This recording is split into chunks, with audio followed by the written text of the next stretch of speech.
Auditable trust state. After an incident, the question is never just what happened.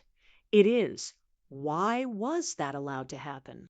That second question requires evidence of the authorization state at the time the event occurred, who trusted whom, what that trust permitted, whether it was still valid, and whether anyone could have known it was about to be abused.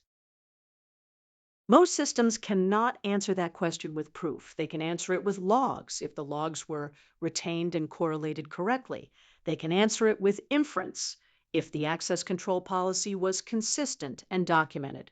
But direct, cryptographically verifiable evidence of the trust state at a specific point in time, that is rarely available because it was rarely produced.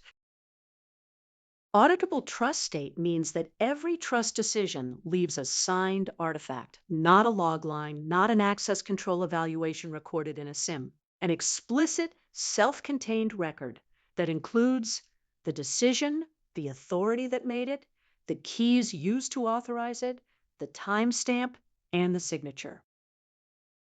This matters in three situations. The first is post-incident review. Consider a compromised partner account makes unauthorized API calls over several hours before the anomaly is detected. The incident report needs to answer whether each call was authorized at the moment it was made and whether the partner's attestation was still valid or whether a revocation had already been issued before the call started. A reconstructed log trail shows the calls happened. A signed trust evidence record shows the authorization state at the moment each one did. A signed evidence record from the moment of authorization cannot be retroactively altered. The signature is either valid or it is not.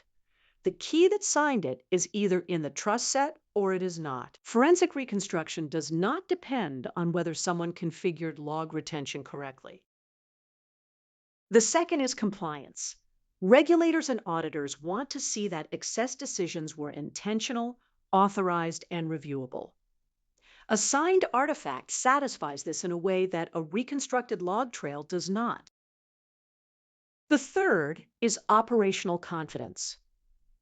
When a system is operating across sovereign boundaries, the operators of each sovereign need to know what trust relationships are currently active, not estimated, not inferred from traffic patterns, explicitly stated in verifiable form. Genesis Mesh produces trust evidence records for every significant authorization decision, agreements between sovereigns, attestations of node state, boundary decisions, consensus outcomes, and data usage disclosures. Each is signed with the operator's ED 25519 key. Each is verifiable by any party that holds the corresponding public key without a live connection to the issuing authority.